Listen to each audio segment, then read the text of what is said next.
We shall commence this module by discussing the Competition Act 2002 in brief. The Competition Act 2002 contains 66 sections which are classified under 9 chapters. Chapter 1st contains 2 sections under the heading Preliminary, Chapter 2nd under the heading of Prohibition of certain agreements, Abuse of dominant position and Regulation of combinations contains sections 3 to 6. Chapter 3rd under the heading of Competition Commission of India contains section 7 to 17. Chapter 4th dealing with duties, powers and functions of commissions contains sections 18 to 40. Chapter 5th under the heading of Duties of Director General contains section 41 only.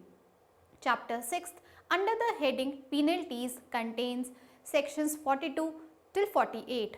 Chapter 7th dealing with competition advocacy contains section 49 only. Chapter 8th dealing with heading Finance, Accounts and Audits contains sections 50 to 53. Chapter 9th dealing with heading Miscellaneous contains sections 54 till 66.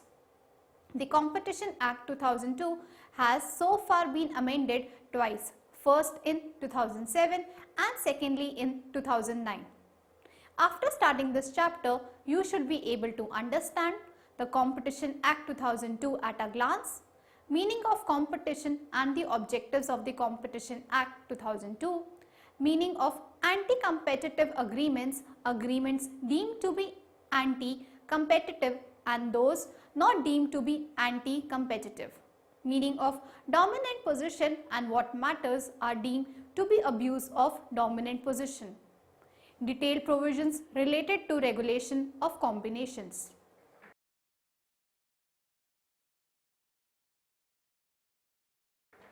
Let us understand the meaning of competition. It is a situation in a market in which sellers independently strive for buyers' patronage to achieve business objectives such as profits, sales or market share. It is the foundation of an efficiently working market system.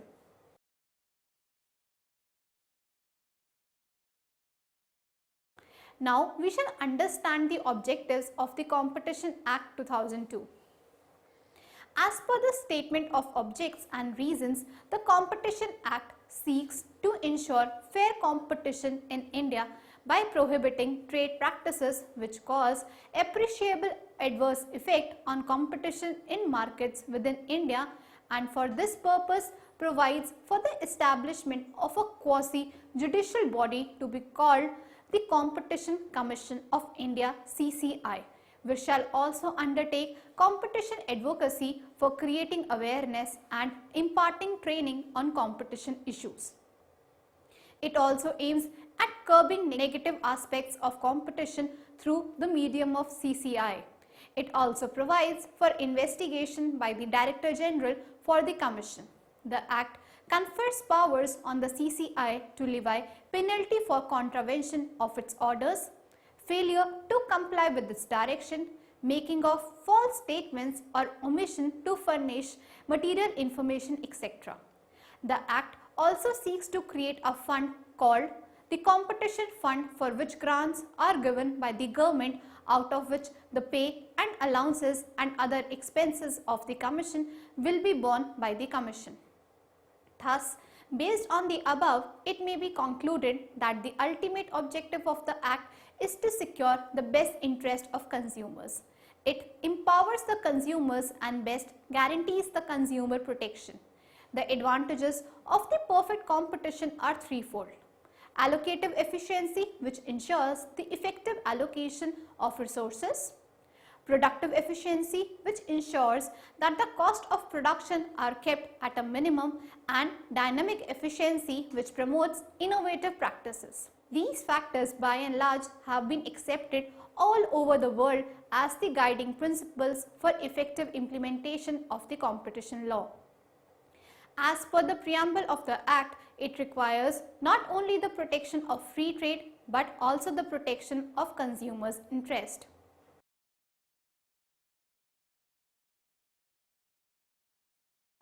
Let us now discuss the Anti-Competitive Agreements Section 3. The important aspects are as under. What is an anti-competitive agreement?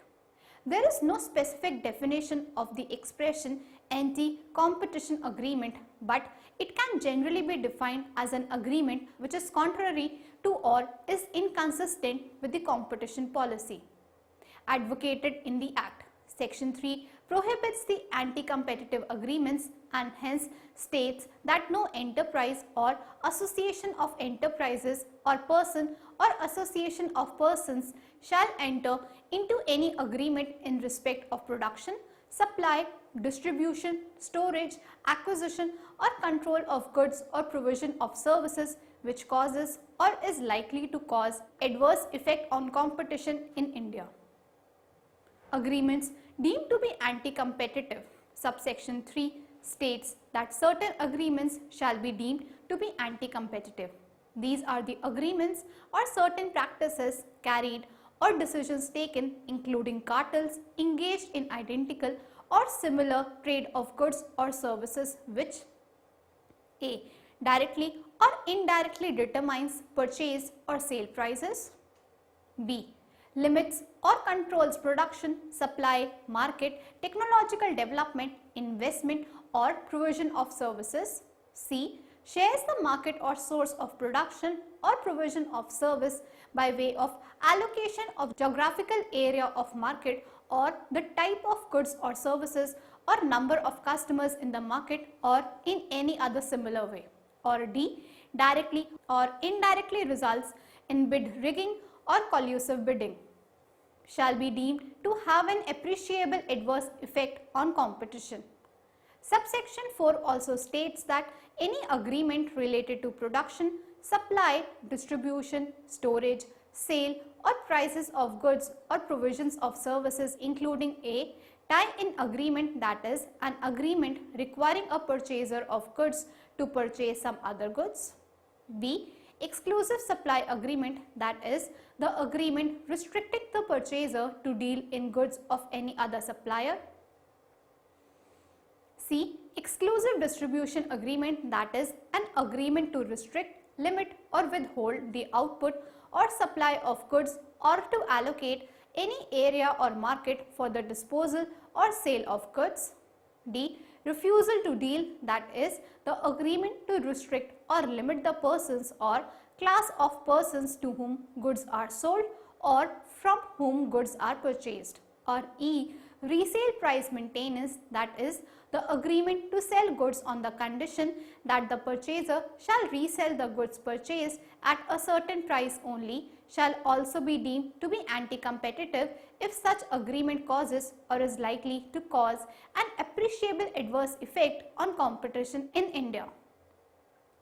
Next are the agreements not deemed to be anti-competitive. The following shall not be deemed to be anti-competitive. A. Any joint venture agreement if such agreement increases efficiency in production, supplies, distribution, storage, acquisition or control of goods or provision of services. B. The right of any person to restrain any infringement or to impose reasonable restriction which are necessary for the protection of rights conferred upon that person under the Copyright Act 1957, the Patents Act 1957, the Trade and Merchandise Marks Act 1958, the Geographical Indication of Goods Registration and Protection Act 1999, the Designs Act 2000 and the Semiconductor Integrated Circuits Layout Design Act 2000. C. The right of any person to export goods from India to the extent to which the agreement relates exclusively to the production, supply, distribution or control of goods or provision of services for such exports.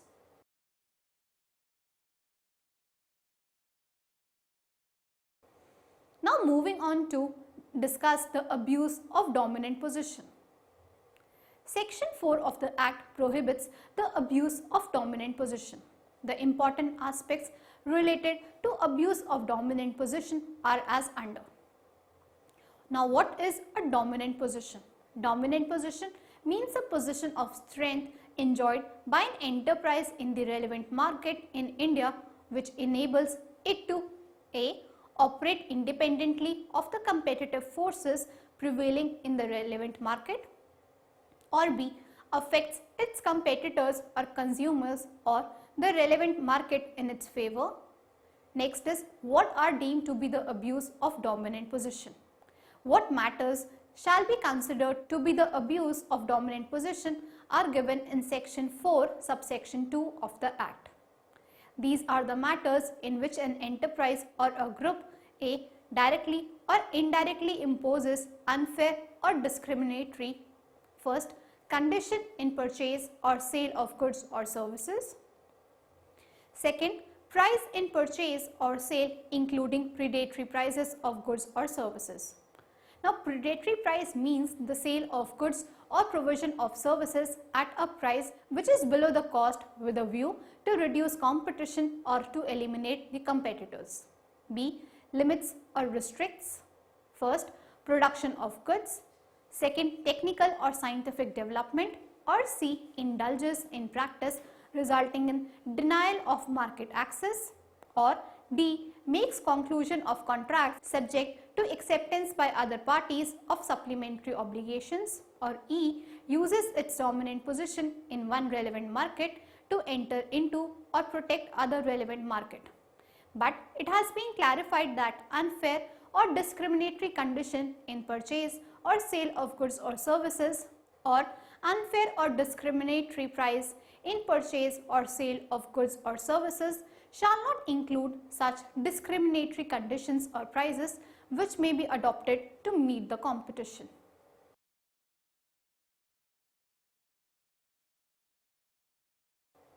Now we shall understand the regulation of combinations, section 5 and section 6.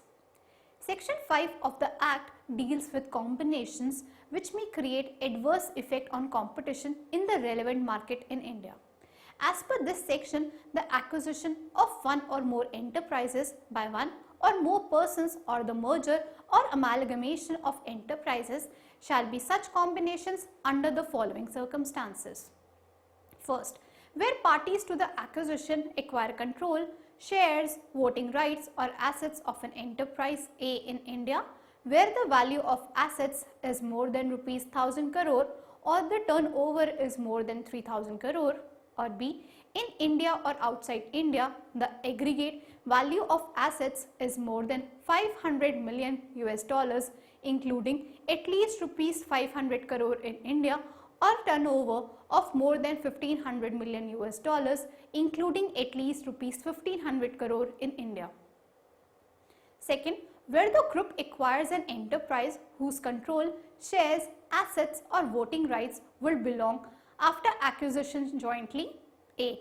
Either in India, in which case the value of the assets is more than rupees 4000 crore or turnover more than rupees 12,000 crore.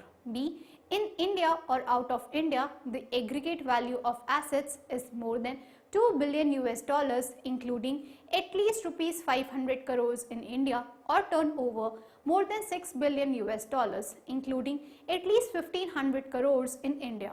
Third, where a person acquires a control over an enterprise when such person has already direct or indirect control over another enterprise engaged in production, distribution or trading of a similar or identical or substitutable goods or provision of a similar or identical or substitutable services if A.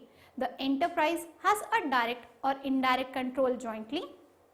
A. Either in India, the asset, the valuation of which is more than rupees 1000 crore or turnover is more than rupees 3000 crore, or B. In India or outside India, the aggregate value of asset of which is more than 500 million US dollars, including at least rupees 500 crore in India, or turnover is more than 1500 million US dollars, including at least rupees 1500 crore in India. Fourth, where acquiring control by a group over an enterprise which will belong after the acquisition jointly, it would have either in India the assets, the value of which is more than rupees 4000 crores, or turnover is more than 6 billion US dollars, including at least rupees 1500 crores in India.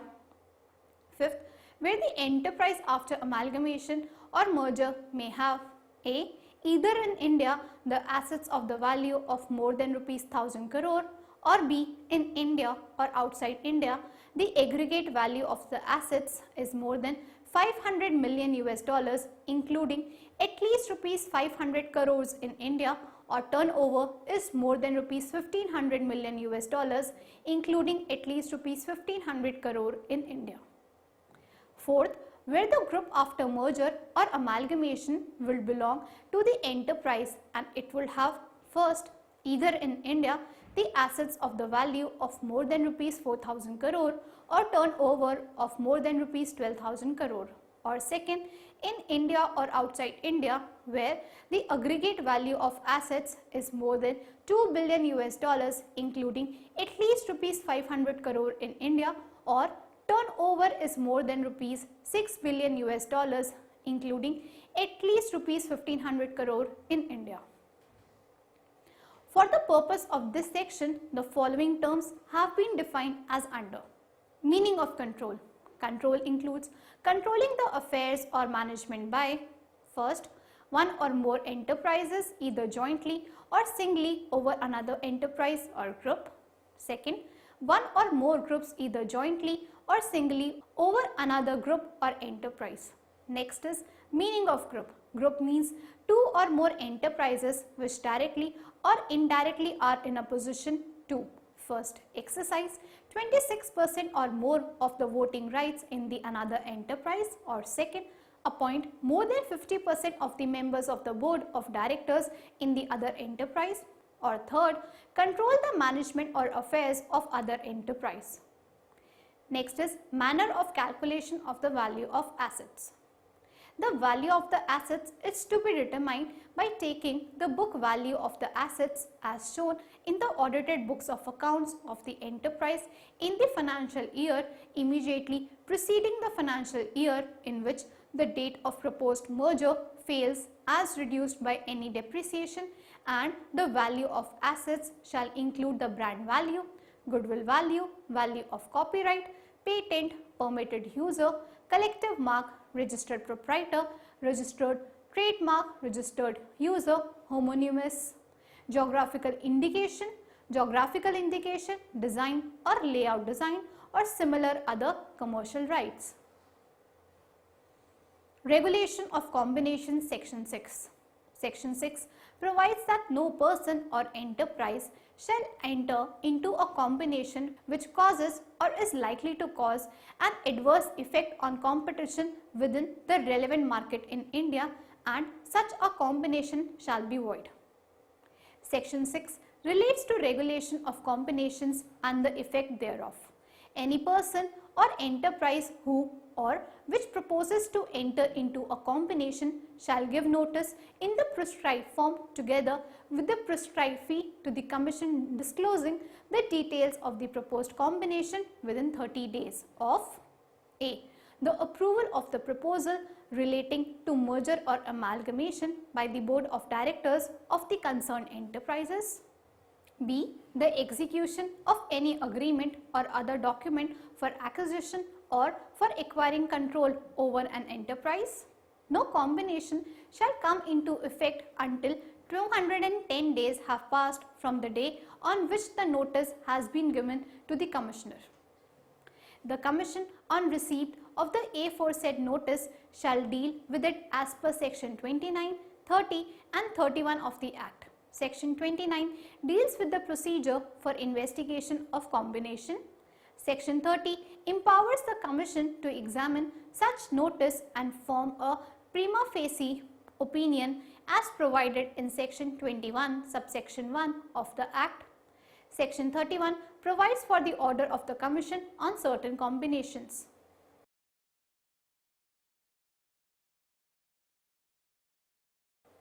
Let us now recapitulate what we have learned so far.